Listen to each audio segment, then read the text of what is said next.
Assalamualaikum warahmatullahi wabarakatuh. Para panjejer sareng para pamilon anu kusim kuring dipika hormat. Puji sinareng syukur hayu urang sami-sami panjatkeun kehadirat Allah Subhanahu wa taala. Anu parantos maparinan ka urang sadaya nikmat kasehatan sinareng kasempetan sehingga urang tiasa kempel dina ieu acara. Sholawat kali kasalametan mugia tetep dilelerkeun ka junjungan urang sadaya nyatana Kanjeng Nabi Muhammad sallallahu alaihi wasallam. Tahila kulawargina ka para sahabatna sareng mudah-mudahan nepi ka urang sadaya salaku umatna dugi ka akhir zaman. Amin. Tepangkeun wasta sim kuring Sofia Nurahma, sim kuring ngagem pancen janten panumbu catur teu hilap ngahaturkeun rewu nuhun ka para pangjejer sarta pamilon anu parantos kerta hadir dina ieu acara kanggo ngadiskusikeun ngeunaan pangajaran jarak jauh. Kukituna supados henteu nyangkolong kana waktos, hayu urang buka ieu sawala ku awasan basmalah sesarengan. Bismillahirrohmanirrohim. Para pangjejer sareng para pamilon anu kusim kuring dipika hormat. Sataacana nincakana acara nu salajengna supados teu disaha-saha. Sim kuring seja nepangkeun para pangjejer anu bade ngadugikeun ka mandangna.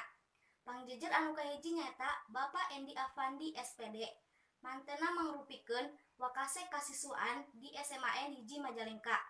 Wilujeng enjing Bapak hatur nuhun kana kasumpinganana.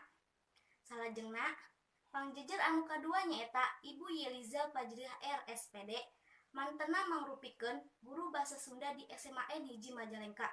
Wilujeng enjing Ibu hatur nuhun kana kasumpinganana. Para hadirin supados urang leuwih neleman ngeunaan jejer anu bade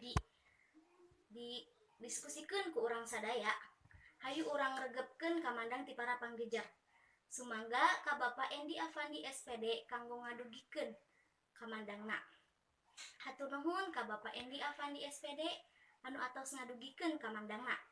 Nurutkeun mantena ari pangajaran jarak jauh teh mangrupikeun pangajaran anu dipasikeun ka murid ku cara tengariung babarengan dina hiji tempat sacara rutin pikeun napi pangajaran langsung ti guru. Kumargi kitu hayu urang ngajengkeun we ieu sawala. Sumangga ka Ibu Yeliza Fajriah R SPD kanggo ngadugikeun kamandangna. Hatur nuhun ka Ibu Yeliza Fajriah R SPD anu atas ngadugikeun kamandangna. Nurutkeun mantena ari pangajaran jarak jauh teh teu kedah online, teu kedah ngagunakeun HP sareng internet. Tiasa oge pangajaran jarak jauh teh dilaksanakeun ku cara ngabagikeun buku, materi pokok, atanapi bahan ajar patarosan ka murid. Teras murid kedah diajar sareng ngalaksanakeun patarosana di bumi. Dina dinten anu sanes, hasil damel murid-murid dipariksa ku guru. Kulantaran waktos anu sakedik, sim kuring bade ngawatasan kanggo pamilon anu bade tumaros ngan ukur kanggo saurang.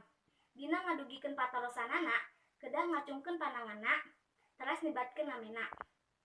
Hatur nuhun kana Diva anu atos ngadugikeun patarosanana. Anu eusi patarosanana nyaeta naon anu beda dina pangajaran jarak jauh teh. Sumangga ka Bapak Endi Afandi SPD kanggo ngawaler patarosan nana. Hatur nuhun ka Bapak anu atos ngawaler patarosan tina Diva. Anu eusi walerana nyaeta dina pangajaran jarak jauh teh murid ngabutuhkeun motivasi diri pikeun ngembangkeun katarampilan kanggo ngerjakeun tugas secara mandiri. Guru oge bakal ngembangkeun sareng ngagunakeun metode diajar enggal sareng ngayogikeun pangrojong pikeun murid. Teu karaos ieu acara teh parantos rengse. Kukituna hayu urang tutup ieu acara ku aosan hamdalah sasarengan. Alhamdulillahirabbil alamin. Sim kuring salaku panumbu catur sareng sapara kanca neda hapunten anu kasuhun bilih aya cariosan-cariosan anu matak teu geunah kana manah hadirin sadayana. Mung sakitu anu kapihatur, hatur nuhun kana perhatosan ti sadayana. Wassalamualaikum warahmatullahi wabarakatuh.